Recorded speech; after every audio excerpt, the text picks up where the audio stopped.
ওর যেন ফাঁসি হয়, কেউ যেন ফাঁসি থেকে ওকে আটকাইতে না পারে। আপনারা, আমি একটা মা, আপনাদের কাছে বিচার চাই, আপনারা আমার এই বিচারটা করে দিবেন। রংপুর মহানগরীতে মাদক কারবারের নিয়ন্ত্রণ নিয়ে চাইনিজ কোরাল দিয়ে কুপিয়ে হত্যা করা হয়েছে রাকিব নামের এক তরুণকে। বৃহস্পতিবার বিকেল 5:30টায় নগরীর বৈরাগীপাড়ার মাছুয়াপাড়া মোড়ে রাস্তার উপর থেকে তার লাশ উদ্ধার করে মহানগর কোতোয়ালি থানা পুলিশ।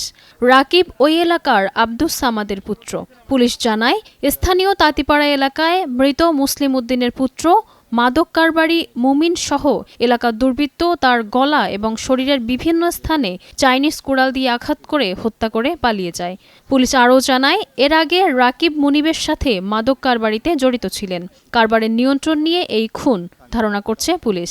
এ ব্যাপারে হত্যা মামলা দায়ের করবে পরিবার। করতে করতে মমিনের সঙ্গে বাদ দিছে, এই ব্যবসা নিয়ে নেওয়ার কারণে তার পা ভাঙি দিছে। এর আগে কোনটা ওইদিক চাপি ধরে আমি ঠেলবো। কালকে তার বউয়ের সঙ্গে একটু কথা কাটাকাটি হয়েছিল, তার বউ প্রথমে আসি থাপ্পড় মারছে। ও ছেলে মানুষ, ও নয় একটা থাপ্পড় মারছে, তার কারণে আজকে ও রিস্কা চলন্ত অবস্থায় ও মারি দিয়া গেল। কতজন ছিল? মমিন একাই ছিল?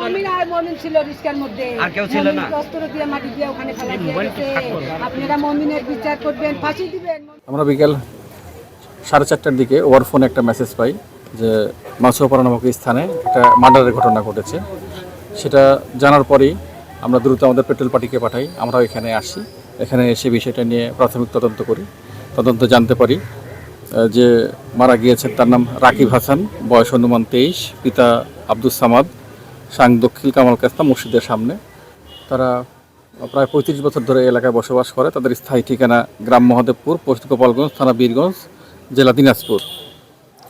তো আরও জানা যায় যে যেই ঘটনার সাথে দায়ী বা যাকে দায়ী করা হচ্ছে তার নাম মমিন। তার সাথে এই যে মারা গিয়েছে রাকিব হাসানের একটা দ্বন্দ্ব ছিল। এখন কি নিয়ে দ্বন্দ্ব ছিল এখানে এই বিষয়টা আমরা পরিষ্কার হতে পারিনি। আমাদের তদন্ত চলমান।